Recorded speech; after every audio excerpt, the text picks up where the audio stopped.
The RPG After Years is part of the We Can Make This Work Probably Network. Find out more at probablywork.com.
Welcome to the RPG After Years, your weekly show covering all things RPGs past, present, and future. I am Rich.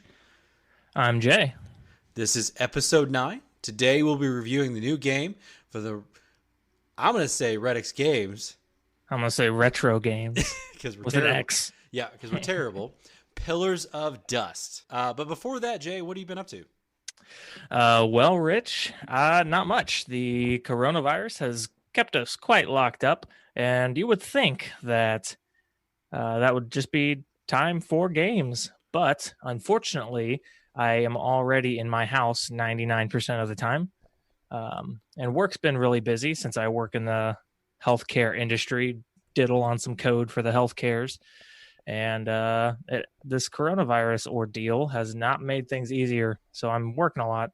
But I have made time for Super Smash Brothers Ultimate on the Switch and a little bit of Pillars of Dust. Super Smash is awesome. I think this is the first Super Smash Brother game I've ever owned. I think I played the one, maybe the original one back on the Nintendo 64 the most. But outside of that, I've never really played a lot of Super Smash games outside of maybe going to a friend's house once a year to play it. I think I played a little bit of that, but I did buy that today, though. You guys convinced me to buy that, so I think Scott wants to do some Smash on Friday. Or is it you that said we should do that? Yeah, I was the one who said we should do it on Friday. Okay. Who knows if we'll actually be able to. But yeah. I think we should get together and allow Scott to just dominate us because I'm not that great at it. I'm terrible at it. I was playing a little bit before we got on. I'm not good. I picked that game up, and then I also picked up, what was it? The World Ends With You Final Remix. It was on clearance. Oh, yeah, I've heard good things about that. That's on my list of to-do games. But I imagine after this week, I'll get back to playing the Tales games and try to freaking wrap up one of them at least. Yeah, I'm so far behind on those. How about you? What have you been up to? Well, Grandia 2. I've been playing a lot of Grandia. I can't remember if I'm like maybe 5 hours left in that game. I think so, but I'm not sure. But I've got that one. How long of a game is it? I want to say it was like 24 hours, 25 hours. We just got a public safety alert. Oh, yeah? That's awesome. Non-essential travel is prohibited. Oh, I got to figure out how to make this shut up. Okay. That is awesome. Well, you guys heard it there first. Yeah, I'm going to read the public safety alert, State of Michigan, from the governor. From the Executive Office of the Governor, the State of Michigan Stay Home, Stay Safe order takes effect at midnight tonight. Non-essential travel is prohibited. As necessary, you may leave your home for health and safety reasons, to get groceries and supplies for certain outdoor activities, and to care for others. See www.michigan.gov/coronavirus. There you go, guys. Jay's been locked down. He can't leave. 2020, baby. That's right. Roaring 20s, starting off right. I know. I do love it though. Like, there's a bunch of memes out there. There's one regarding The Office, and it's where Dwight set the fire alarms off and everything, and made smoke and stuff. And everybody's screaming, "What's going on?" Basically, that's 2020. Nobody knows what's happening. Everybody's screaming and rushing around in a locked room. That is very true. Yes. The stock market crashing and finally getting its butt kicked from all the crappy inflation it's had over the last 4 years. Yep. And then what's crazy with this coronavirus is nobody's really, like, lots and lots of people just aren't paying attention. Like, people in Florida, still partying it up. People in California still going to the beaches, to where the police are having to be like, dudes, go home, stop. Yeah. What are you doing? Yep. Oh, I did. I don't know if you saw the CBS interview with the Spring Breakers down in Florida. Yeah, I'm pretty sure I think I saw an article where it said that they now have, like, they've tested positive for coronavirus. Yeah, like 5 people. I'm like, aha, I hope it was you. I hope it was you, the douchebag with at the beach that said, if I get What's crazy is New York City has more confirmed cases than, like, what is it, Spain and South Korea. Wow. Like, one New York City has more confirmed cases than some countries. That's crazy. Well, it's because everybody's piled in on top of each other. Yeah. So I'm surprised California doesn't have more. I mean, California is the 5th largest economy in the world. Like, that one state. So are they on lockdown over there? They're supposed to be, right? They have a stay-at-home order that's punishable by fine. Oh, well, obviously those people don't really care. So, yeah. But you know what's coming next? Executive order. They're going to start locking people up. They're going to start killing people. And it's going to be madness. Oh, I hope that doesn't happen. You heard it here first, guys. From the RPG first. Executive order. Illuminati coming to get you. Yep. If the internet even exists in a week, we'll show you. Yep. Now on to the more not depressing stuff. I have not started my Materia Lockdown Challenge. I don't know if I'm going to this year. Too much other stuff going on. I did buy Smash Brothers Ultimate. Did that today, and like I said, the other game as well. So I'm, still buying stuff, trying to pump money in that economy. Because we need it. Did you buy them from GameStop, where you get a discount? No. Yes. That's where most of my games come from. Oh man, it's hilarious. But other than that, that's pretty much all I've been doing. Playing Grandia and trying to just survive this crazy world that's happening. Yeah, it's been a pretty laid back couple of weeks. Yeah, hopefully, we get to continue the show if we don't get the corona. Have we checked on Scott? By the way, guys, I don't know if you noticed it. Scott's not even here. I haven't heard from Bill in a while either. So. Oh, I did see today though. I thought Boris locked the whole country down. I wouldn't doubt it.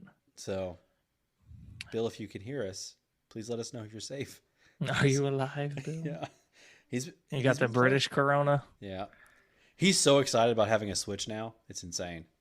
He probably hasn't slept in 3 days. Probably not. So, well, that is everything. We don't have a transition noise right yet. So, bling. Bling. On to our Patreon. All right. So, Patreon. That thing still hanging around, still doing the stuff and the things. So Patreon benefits, you get early episode access. I don't know how early is early, like 3 days early, 2 days early. What's early? I thought it was a day early. We usually do a day early. Yeah. 1 day early episode access, ad free. You can participate in live video versions when we record them. Scott is the pillar of our foundation. Yep. And so we are not doing a live video recording right now because we are incompetent without Scott. So when Scott is around, participate in live video versions. At some point, whenever this coronavirus frees up, I may slam out an episode of Anime Corner, but I also have to learn how to edit episodes and record episodes So Scott's going to have to teach me. I got a lot to learn before I can actually head a podcast. But also, we have the aftercast. We have one episode out there, and we have some ideas in the works to talk about for the aftercast. We just have to align the chakra schedules. Yep. But outside of that, extra reviews. Scott and Corey have like lots of little tiny bonus reviews that they like to spit out. Yep. And who knows, with the aftercast stuff, with us getting locked down, we might have more time. Just saying. Might happen. Yeah, maybe. But there are also some more. I think there's a monthly raffle and some nice other little bonuses. So check that out. If you feel the need to support us and you like our content, Patreon is a good way to do that. Yes, thank you guys. Speaking of that, also a little bonus thing we're doing is the Materia lockdown has started. That is a big deal. I mentioned it earlier. I haven't started it yet, but it's a big. It's getting a lot of traction with the Twitter community, and it's very important to Bill. It's the Muscle Dystrophy Association. Is that right? I can never remember what it actually is for. We have terrible memory, just so you guys know. Just we're also terrible friends. Yep. But we do support this. We do try to get people to join that. So go see our Twitter page. We have the description in the episode. So go out and support that. I don't know. We've never talked about the Final Fantasy VII Remake version of this. We probably will talk about that after this is done. We'll have to see. We'll have to see how the gameplay goes. Yeah, this may not work. Make sure it's still relevant. Yep. But other than that, if you guys want to join that, please do. Any donations you guys have will definitely go to that, the community of that of the medical field, again, that we're terrible friends with. All that money that you donate goes to them. So now I feel like we should go to the news. We don't have our fancy jingle, but we will put that in there here in a moment. Hear ye, gather round for all your news. Stop your clatter and listen close. Alas, you won't believe your ears. Listen close for the news.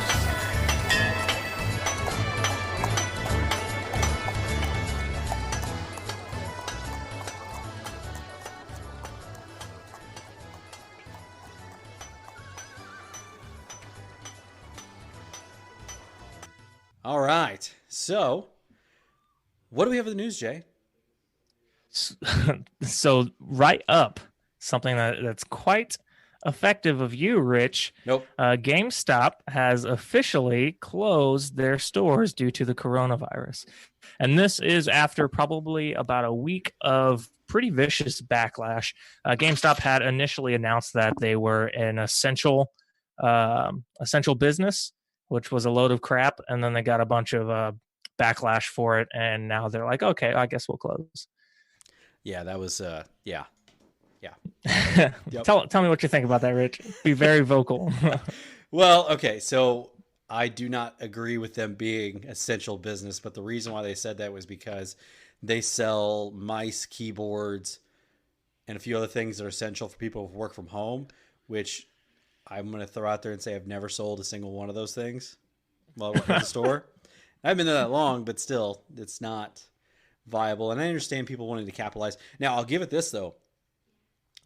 Last couple of weeks I've been working, it's been busy. People buying games, a lot of people asking about Switch stuff, the Wii, just a lot of money going out the door. I mean, it could be in correlation to tax refunds coming in, but people realize that they're going to be stuck at home. So obviously getting a couple games and stuff is going to be, important. So the capitalist in me, the evil capitalist sees that as, okay, this is how to make money. That's what it is. But you do not compromise human, well-being for that. I'm just saying. you got to draw a line. It's the capitalist battling the humanitarianism. Yeah, that is you've got to look at classic story. That's right. You got to have a moral line, and you got to pick which side of that moral line you're on. When you're endangering people's lives, you probably should not be on that side of the line. Go, you know what? Let's think of a new way to make money. Nope. You stay in the store, lick people's faces. Introduce GameStop delivery. Yes. Oh my God. There you go. But they did have that. It was called GameFly. Is it still around? I have no idea. Yeah. I just buy crap through Amazon. That's right. I would normally do it too, but I get discounts and pre-order bonuses and all, stuff. All hail Jeff Bezos. Yes. All hail Jeff Bezos. He could probably,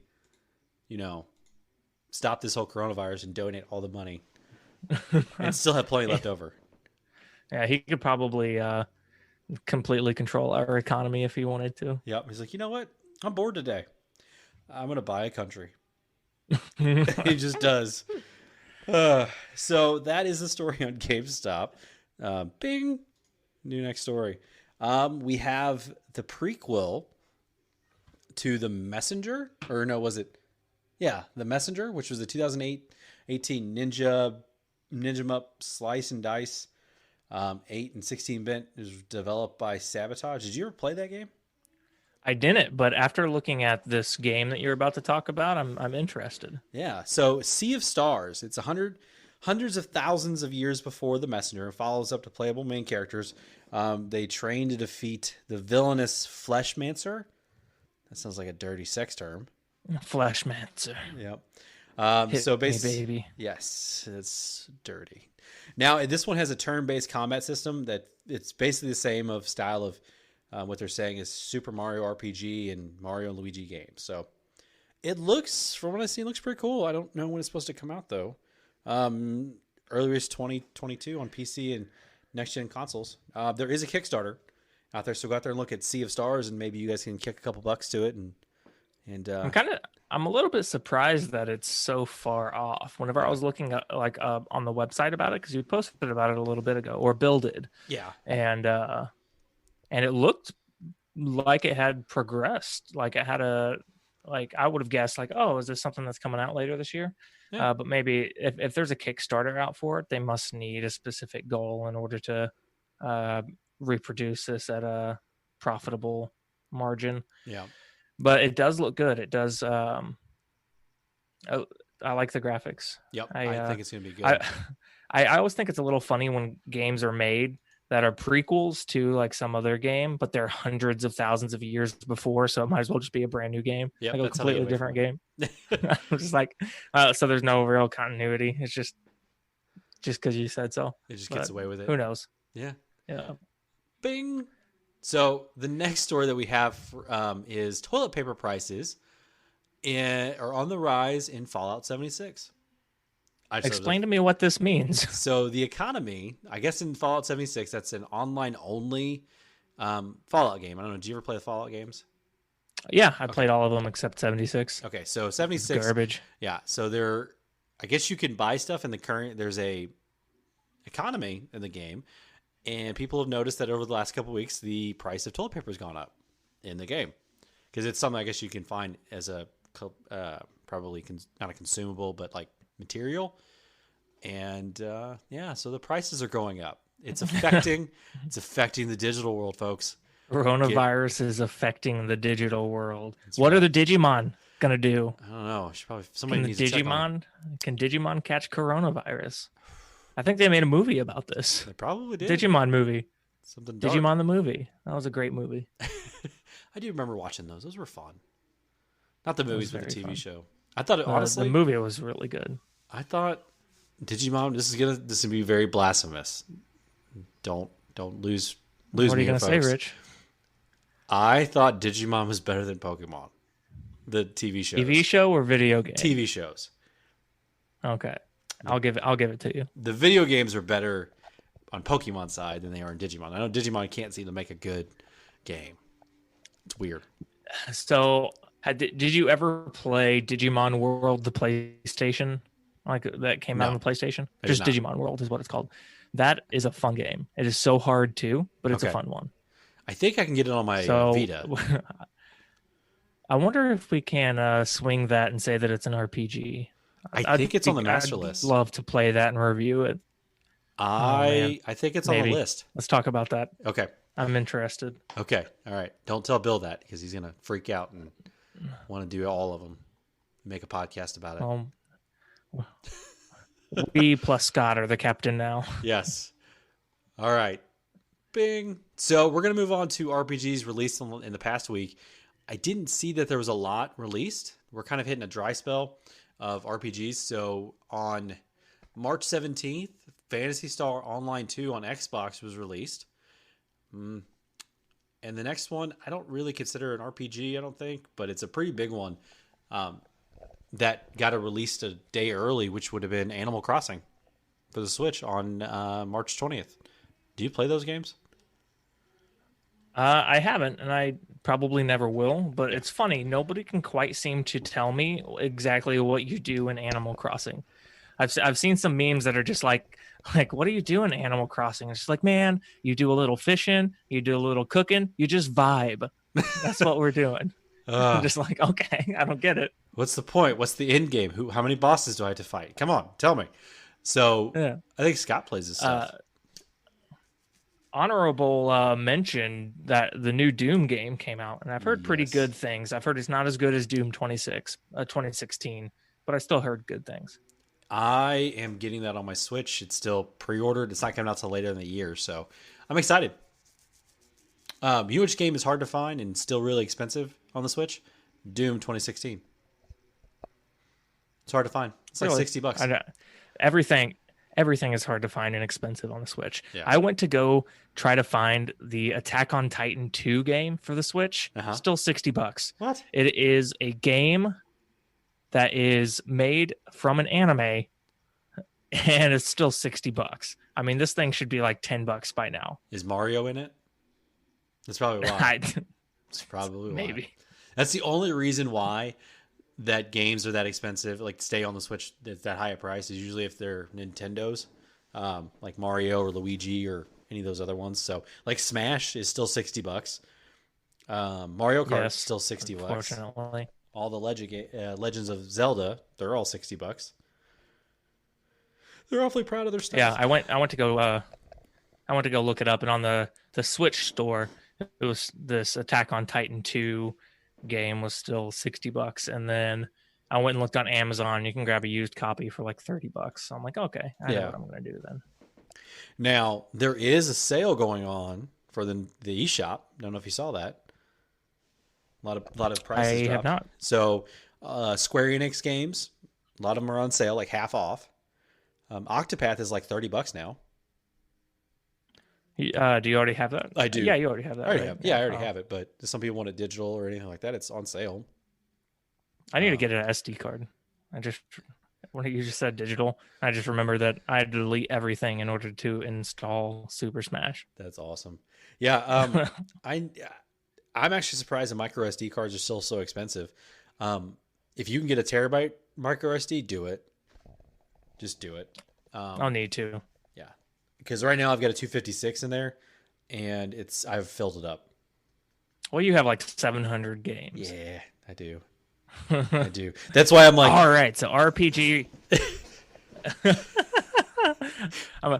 I want to let you finish, Rich, but we got to get through this. No, we need Scott to keep us on track, but he's not here, so we got to do this.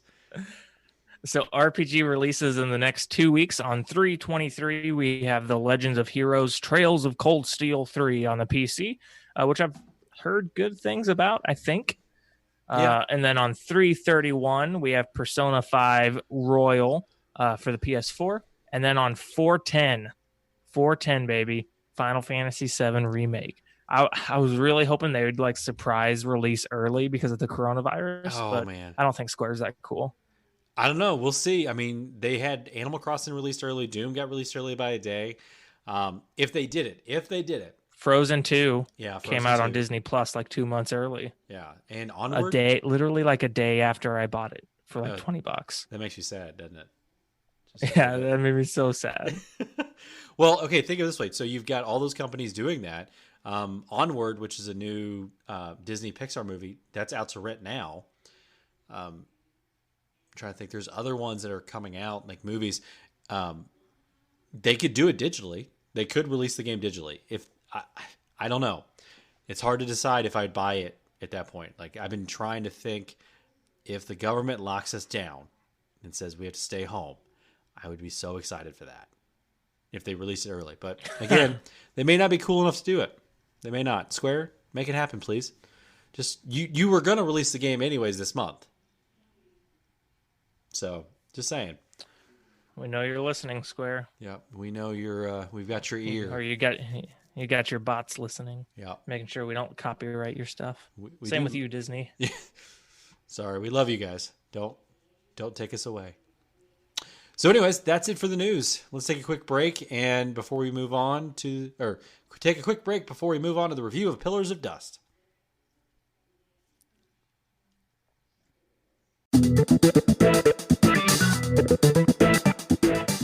Hey, I'm Tyler, and I host the podcast Too Young for This Hit, where I used to watch movies I had never seen before with friends who really liked it, but then I ran out of time because I was doing too much other podcast stuff. Anyways, now I'm watching TV shows with my friend Evan. Say hi, Evan. What? So we're watching TV shows at least one of us haven't seen, sometimes both of us. Anyways, sometimes we like them, sometimes we hate them, other times it's just, I don't know, whatever. But anyways, we're watching them, and it's Too Young for This Hit, and you can find us at probablywork.com and any other place you want to listen to podcasts, or you just hear sounds in general. That's probablywork.com, and we're Too Young for This Hit. Well, I gotta go edit another podcast, so bye. Oh my god, I hated that so much. And we're back. So let's get into the review of Pillars of Dust. So, how this came about. This is not a list game. This is nowhere to be found on the list. But I responded to a Twitter contest about a week ago, 2 weeks, for this company, the Retreaux Games. Retreaux Games. I responded to Something Classic, his Twitter account there, and was like, if you enter this and get a free copy of the game, blah, blah, blah. I did that, and they reached out to me saying like, oh, aren't you the host of RPG After? You said, yeah. So we Hold on. I was one of the hosts. Are you saying that they knew the podcast? They did know the podcast. He said that, hold on. I will pull this up, which blew me away at first. I was like, we have a reach? I think we need to reflect on that for a little bit. Yes. So he reached out to me just out of nowhere and said, hey, a mutual friend had mentioned to me about the RPG Years podcast. I'm interested in hearing more about it. Would you ever be interested in talking about Pillars of Dust or having some of the developers on the podcast? That was just surprising. Hells yeah. Yeah. So we're popular, guys. We're getting there. Somehow. I want to ask though, what part of the after or RPG Years did you hear about? Was it the before launch or the after launch? Yeah. Was it the golden or was it the after? Yeah. So there's a lot of differences there. But it was really nice. It was really cool that they reached out and we talked about, the game itself and how it really fit up our alley of what we do on this show. Reviewing games, and he told me how long it was, and the game is releasing March 17th, and it's already out now, guys, so it's on Steam as of now.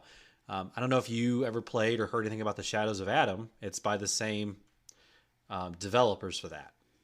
So Shadows of Adam. I had heard of it, but I had never played it. I am notoriously really bad at playing indie games, like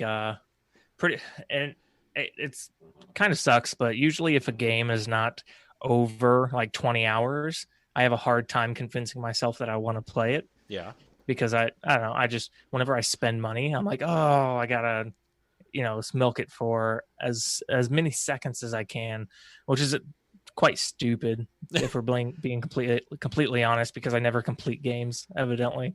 So I probably need to go play some indie games. And, yeah. Well, they gave pay it to like us. $10 for a really solid game. So they released it to us, and they gave us a couple copies of that. So I decided, why not? Let's play this. It wasn't a too terribly long game, and I enjoyed it. So I know you played it as well. So let's kind of get into that. We'll follow the same format that we normally do with the review, guys. So guess what? Surprise review. So, story. Pillars of Dust. I'm going to be honest here. I have a hard time remembering names. So just bear with me here. So this is a story of two long-lost brothers as they do simple quests to find out their past from two different lives. You've got Greg the peasant and Carlton the prince. Who'd you start with? Was it Carlton or Greg? Yeah, Carlton. I chose Carlton. That's what I did. Greg looked dirty, so I was like, I'm not going to pick Greg. Well, I didn't know about this. I thought it was you just pick one, and that's all you picked, and not a big deal. But you have to do both of them to complete the whole story. So they make their way from one dungeon to the next as at the guides of their mentor, some old dude on both sides. They're two different old guys. I think the old guy for Carlton is a advisor to the king from the land that he's from. Yep. And can't remember the name. And Greg's is a old guy that just happens to wander through his village, and he finds in a graveyard. It's kind of weird. So they had to find pieces of their lost life. Wait. You mean you don't find your old men in graveyards? No, I don't. I just don't. It's weird. Just kind of there. Well, at first he was like, hey, there's somebody looking for you. What? And you happen to wander, and there's some old man run into a graveyard, and you have to go through a dungeon to get to him. So the two guys from one side of the world basically find pieces of their lost lives. The guides of those mentors, they give them little bits and pieces of where they're from, what happened. Through the two quests, they discover the tale of another kingdom that had been driven out of their homelands. They make their way to the old kingdom and to be abducted into the sky one at a time. So basically, you on Carlton's side, you go to the castle of the evil kingdom. Again, terrible with names. I'm sorry, but It's a brutal dungeon. yeah, they're a little nuts sometimes. So once you do that, you have a helper. You can actually buy people to fight with you. Okay, so I kept the same guy throughout the entire game on both stories. Really? Yeah, I did. How did you beat the ghosts? The ghost? I just ran. I didn't do anything. I just ran from them. Every time a ghost would show up, I'm like, I'm done. Nope. You just grab yourself the witch and she sets them on fire and destroys them. Yep. Nope. I ran the entire time. So at the end, after you complete each person's story, you are abducted in the sky into purgatory, and the long lost brothers finally meet. When they go through the dungeon up in the sky, they are confronted by their past of the royal family. Basically, they were separated.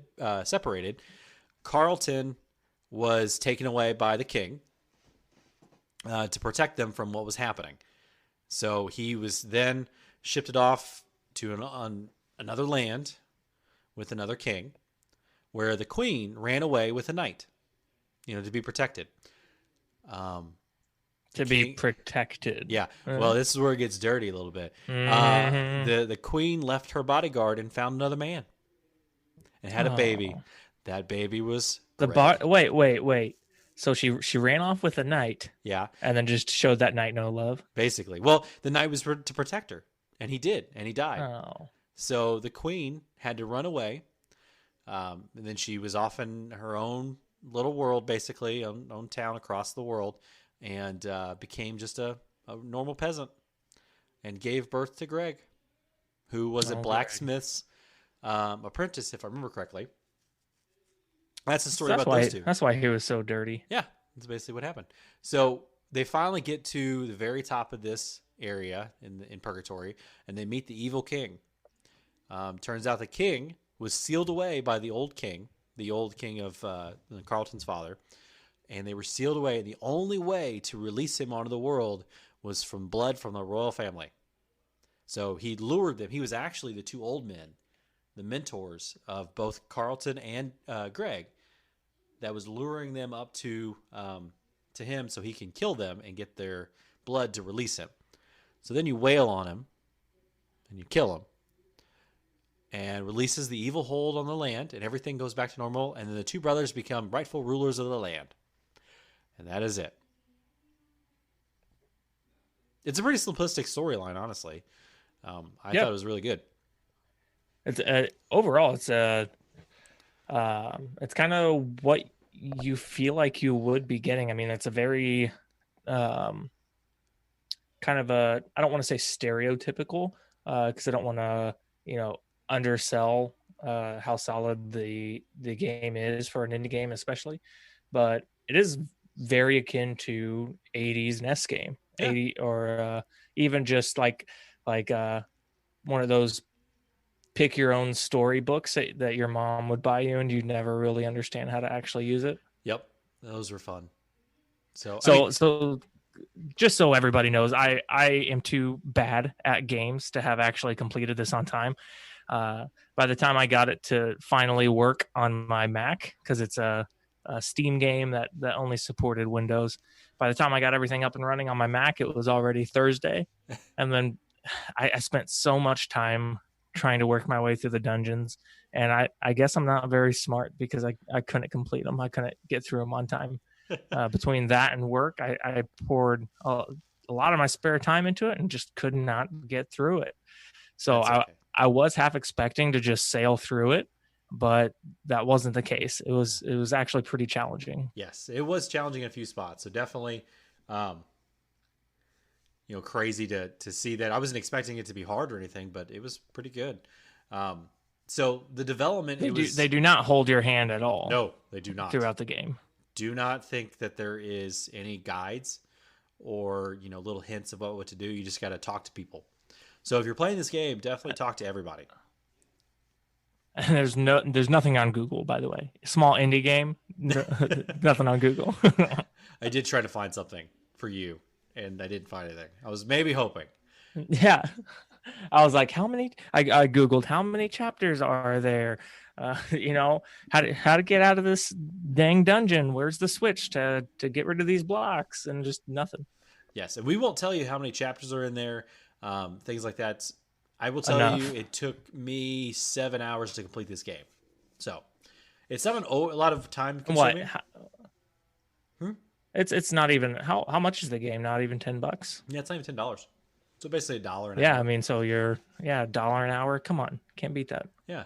So the development, it was done by Retreaux Games, and Something Classic. Just definitely. I'm pretty sure it's retro. I'm pretty sure it's just like a fancy Frenchy way of spelling retro. Yeah. Don't hate us, guys. We just a terrible pronunciation. Usually Scott's here. We'll find out. We'll have a correction. If I remember correctly, when I talked to the guys, I did stream this game a couple times, and the developers came out there and really kind of talking through things. It took them within a year or so to make the game. They've been making games for a little bit. I want to say early 2010. They've been making games. They've got a lot of games in the back burner that they're looking at doing. So, they had Shadows of Adam that came out. Something Classic did that one. This game doesn't look like Something Classic's Shadow of Adam, but it's still around that retro style. Developed with a lot of different assets, and the mechanics itself are really good. But that's it. The development's not over the top. That's why it's just was it two dudes that made it? Yeah, it was just two guys. If I remember correctly, it was two guys. Yeah. Very cool. So what's Retro Games and what's Something Classic? Retro Games is the developer, and Something Classic did a lot of the testing for it, I think. Okay. Yeah. So Something Classic, that's his Twitter handle, Something Classic. He reached out to me. That's the guy that reached out to us about the podcast, said he knew who we were, which again is surprising. I'd be curious how you found out about us. But how did you figure it out? Answer our survey about how you found us. Yep. Because we'd like to know. What about gameplay? What do you think, Jay?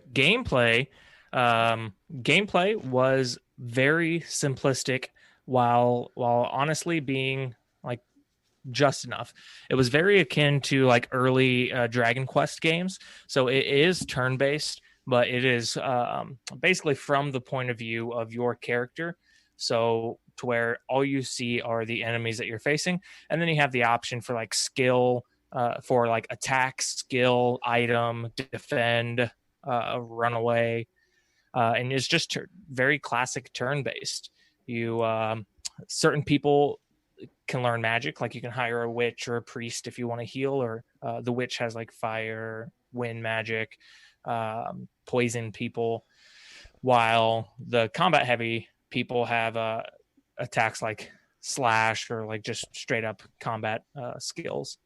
And I think one kind of twist that I thought was pretty cool was that at least I'm pretty sure this is the case. I was able to get through every battle at a pretty decent pace, but the longer you stayed in a battle, the stronger the enemies got. Like it went through phases. If you didn't beat the enemy within one phase, they got stronger. If you didn't beat them in the second phase, they got stronger. And so the longer you took to beat somebody, the harder they ended up being. I really liked that. I thought that was kind of fun. when you get into the game later on, a couple of the boss battles, I got through where that little icon turned into like the devil.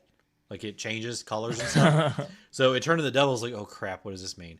But there are ways and skills that you can actually throw onto the person and takes that timer, the phase timer, makes it longer so they won't get stronger on you as fast. So I thought that was really cool and a nice concept. Yep, and additionally, you have like a nugget currency system. So I couldn't tell if this was chicken nugget or if it was golden nuggets. Nope, it was chicken nuggets. Is it chicken nuggets for sure? Yep, because I asked him about that. It was chicken nuggets because I thought it was hilarious. And they were telling me they were trying to get a sponsorship or at least an announcement from Wendy's. They're like, we're working on that. I was like, oh my God, that would be awesome. That is really funny. I don't know why. I was like, why part of that? They said that it was a kind of a joke thing that came up when they were developing stuff. Same with the cheese. Did you ever find the spooky cheese? Oh yeah, the spooky cheese. Yeah, I asked them about that. They said it's just something they thought it would be funny. So some of the things they put I think in this there's game. a lot of there's a lot of really funny Easter eggs in there, like the whenever you are in the castle, whenever you're playing as Carlton, I think it's in chapter 1. It's like the last section of chapter 1. You find bookcases that are like how to tell if it's a fake bookcase. Yeah. And then if you find the right one, you can just walk through it.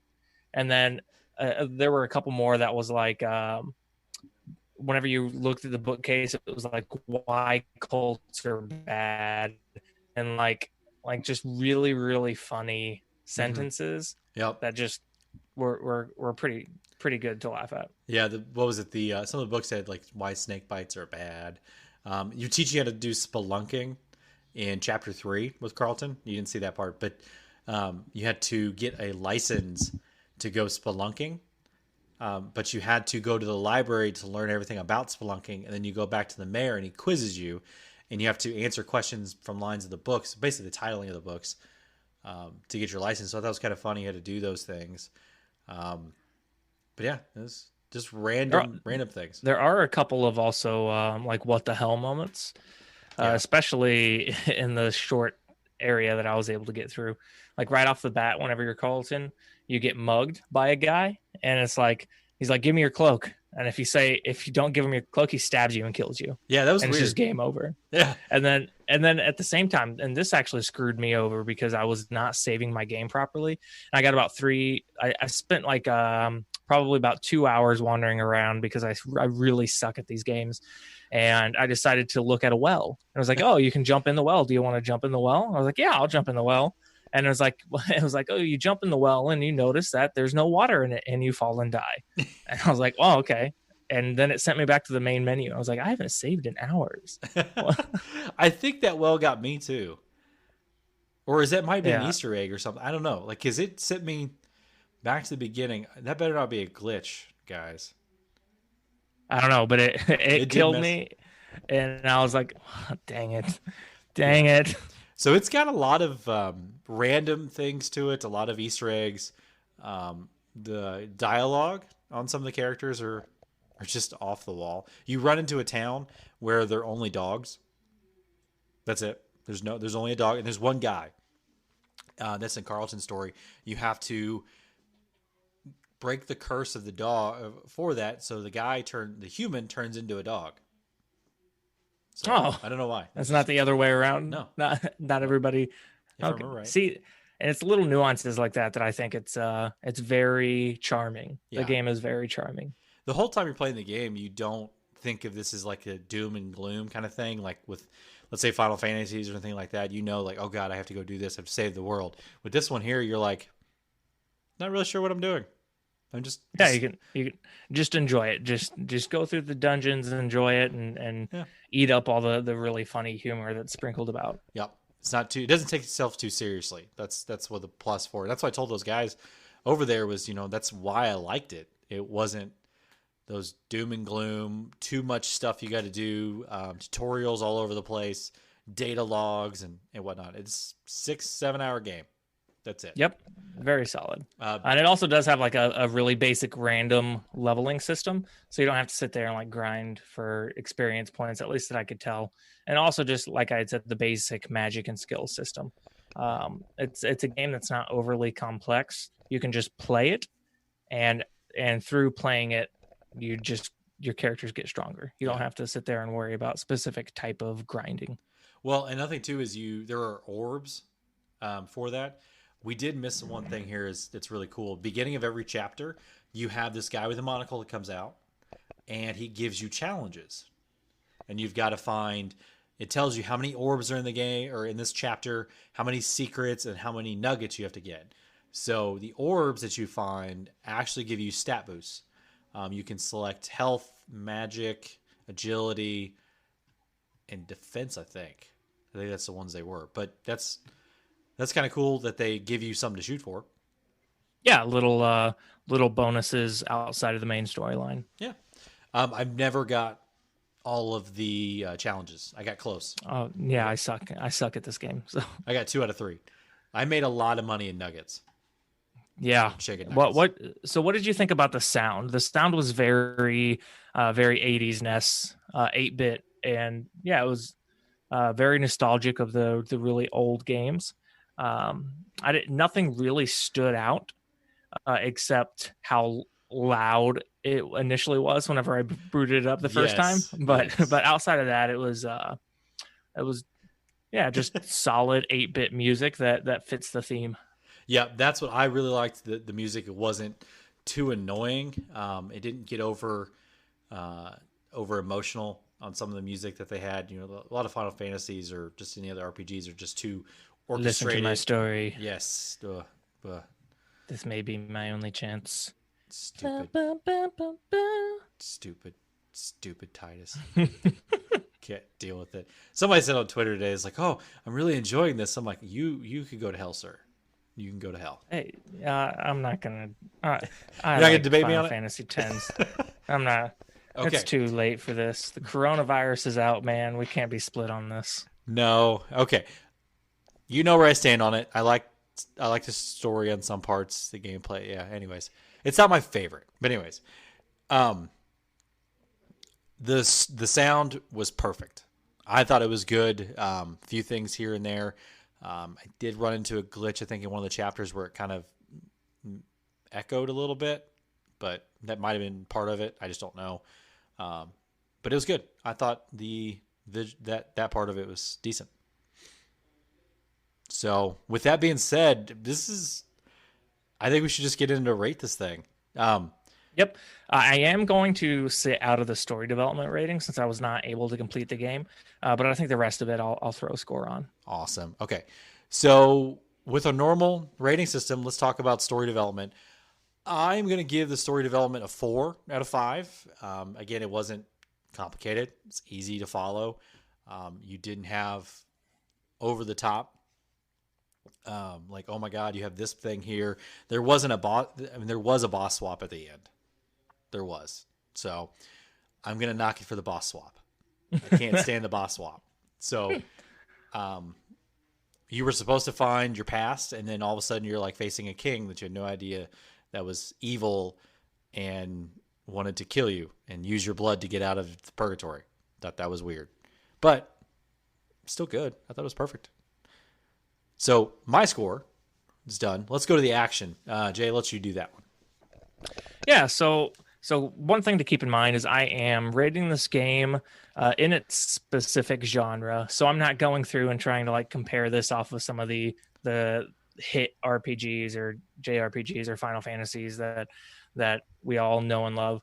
I'm going to be comparing this to other games or I guess I'm going to be rating it for what it's aiming to be, as opposed to comparing it to a bunch of different games.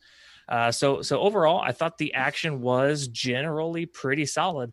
The battles were fun. Just overall, the gameplay was really solid. The way that they handled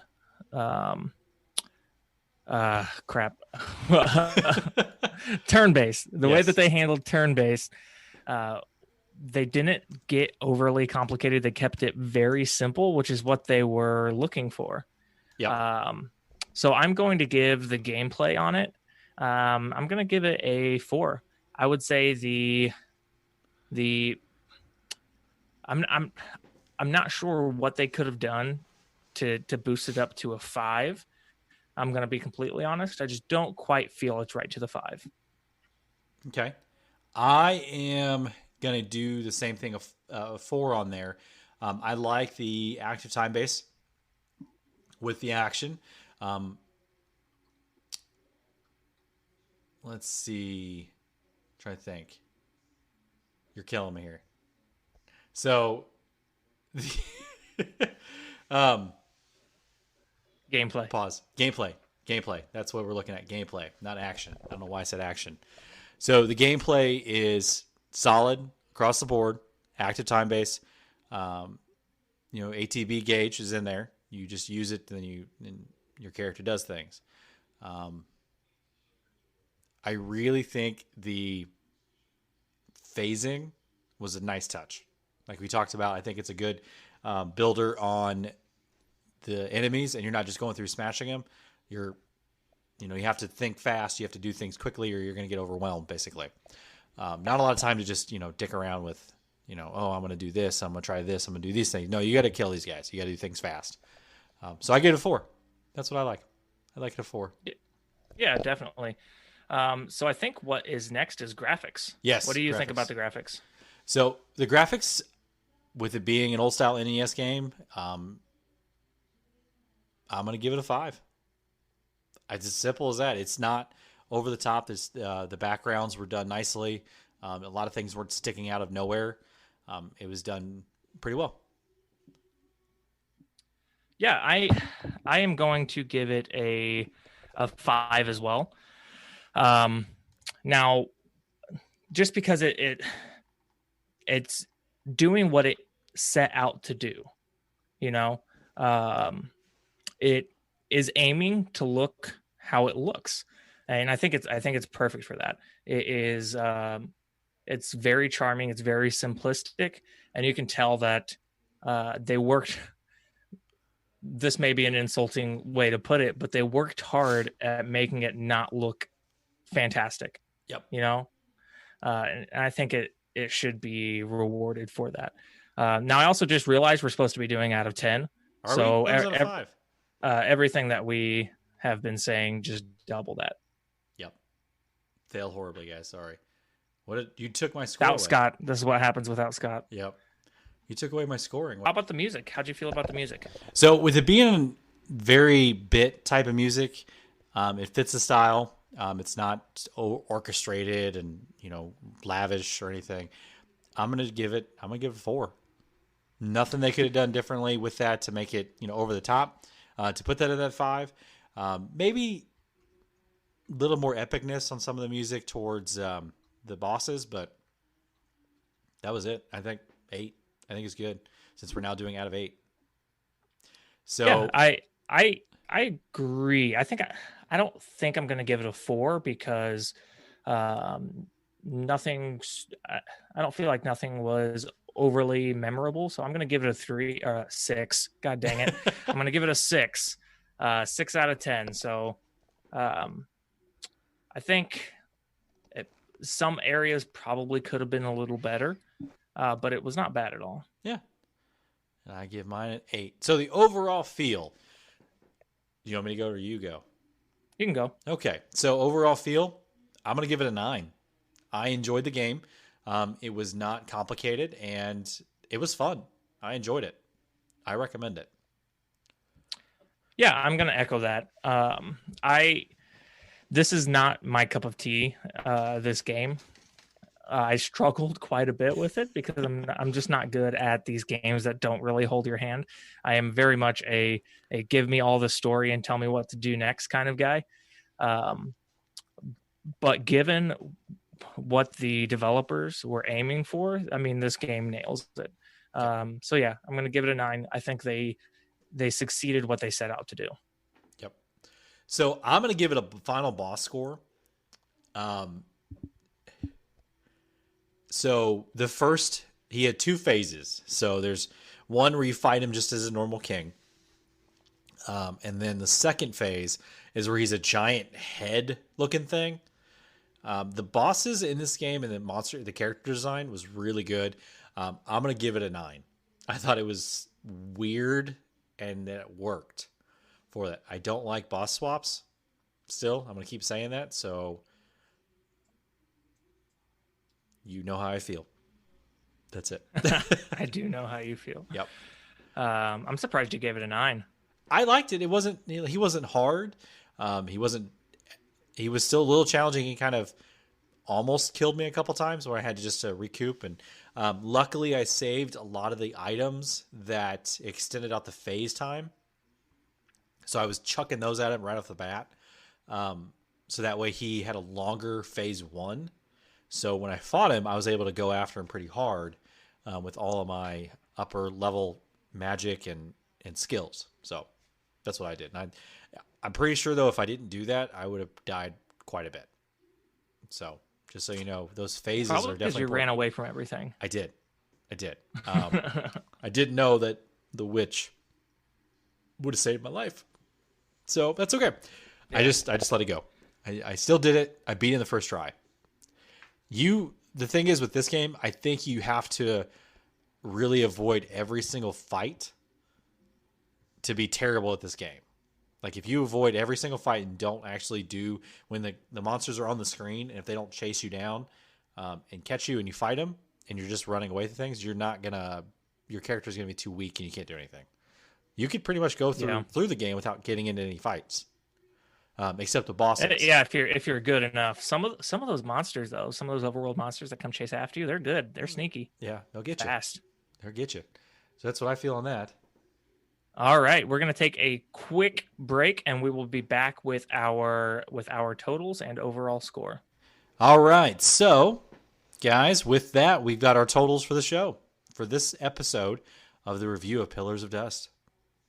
So with all of them, I gave it was it 52 out of 60? Yep, 52 out of 60. Yeah, so 52 out of 60, which rate that out to an 87 out of 100. Yeah, very solid game, especially for, two people developing this in a year. And it's riddled with comedy, and you can just feel the humor of the people who developed this, but it's still a really solid RPG. Yeah. I am going to have a little complaint here that it is probably because it's a really small indie studio, but I would have loved to have just been able to play this on my phone instead of my computer. And that could be on the way for them. They didn't say much of anything about that. Even on the Switch. I think they were talking about the Switch stuff too. Yeah, I think that would be a good thing to talk to him about, because I don't know. I probably would have been able to get through a lot more of this if I would have been able to play it on my phone. Yeah. And I think it would probably sell a lot better if people could get this on their phone as well. Yeah. Because it's not a big time waster or anything too. It's just you get through it. You could do a chapter probably in an hour if you knew where you were going. Basically. Come on, Rich. Why are you going to throw me under the bus like that? Just going to say that. I have over 3 hours in. I'm not past chapter 1. That's because you wandered aimlessly probably through the entire map, the first world. Yeah. So you could do that in an hour basically, but overall, I think it's a very good game to try if you are looking for something simple and you need, you've got a couple dollars you want to throw to it, go for it. Yeah, and I think I recommend getting this and burning through it and spending some time on it just to support kind of the indie developers, especially. I imagine that hopefully game sales will kind of be up right now. Yeah. But with indie developers, most people are doing this as a part-time job, and a lot of people are going to be could potentially be out of work. So any way that you can support smaller businesses and smaller game developers is probably going to be more beneficial in the long run, because these AAA title games, I mean, those companies aren't going to have any issues staying afloat during these hard times. No, they're not. And we need to support these guys. They do a lot of hard work. I know in the community of the developer community, AAA titles, they do use and abuse their developers from what I've heard. These guys do it for fun. I can tell that they had a lot of good time with it, and they just, enjoy what they do. So, yeah. That's all I got for that. So, that concludes our review, guys, of Pillars of Dust. So, next week, what are we doing? Next week, we are recording an episode. I did not bother to go and ask Scott what he has planned. I think it's his episode, or it might be my episode. No, my episode was The Witcher. Yeah, you had that stuff. You had the two. Two-part. So I think it's Scott's episode. I think he has a review or two maybe in his backlog. So we do not have what we are going to do next week. Sweet. This is a surprise, guys. It's a surprise. Welcome to the Roaring 20s, where nothing is sure. Yeah. So, you guys, thanks for joining us on this. We want to ask for your feedback. If you like what we're doing and want to leave us some positive feedback, we only take positive. We don't take negative. Please rate and review us on your podcasting app, either Apple iTunes, Stitcher, Spotify, whatever Google has.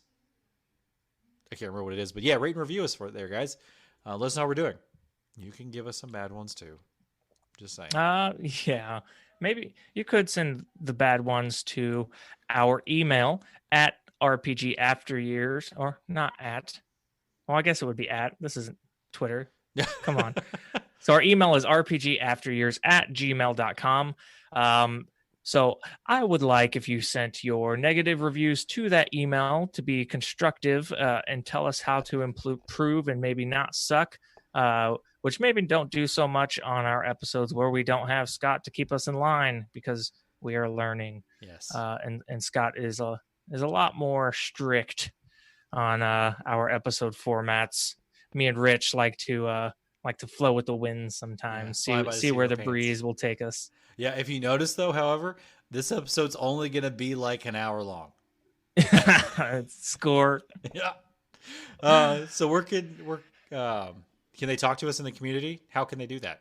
How can they talk to us in the community? Hit us up on Discord. Can anybody join the Discord? Is that a Patreon Discord? No, anybody can get on that. We do have inside the Discord, we have an exclusive Patreon sub Discord within that community. So we do have the link of our Discord in the description of the episode and on our Twitter page. We do tweet that out every so often.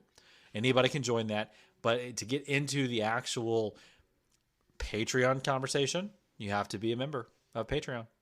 Have to join that Patreon and give us your money. Yeah. So yeah, join us on Discord. It is usually quite a good time. There is lots of joking, lots of memes, and lots of us trying to insult Bill for any reason.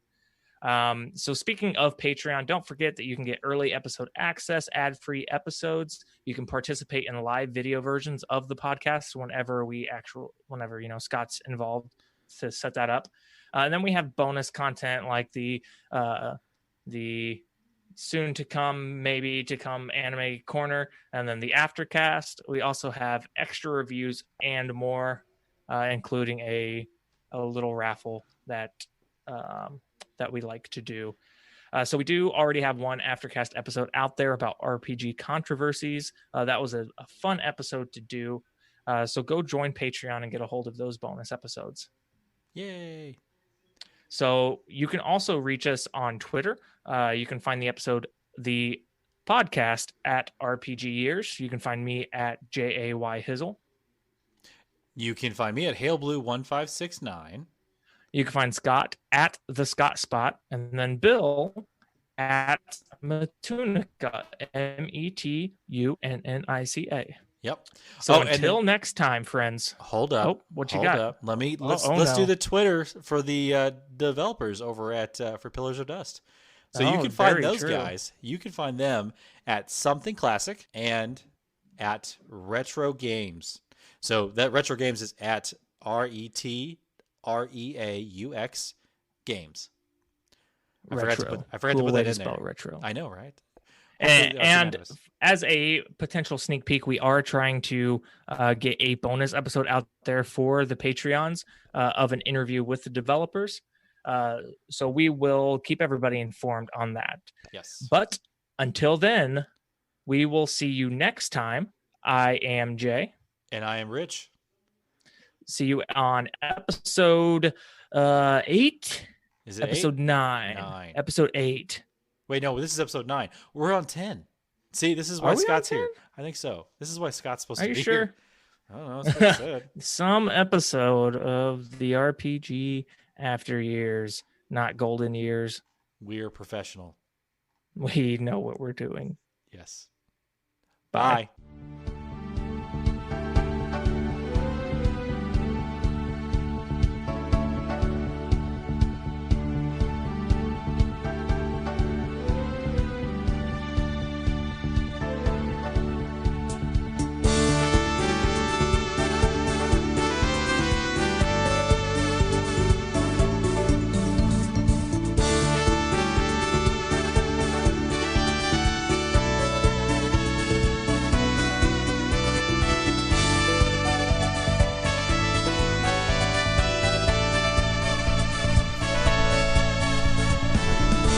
The beast has been slain, the world has been saved.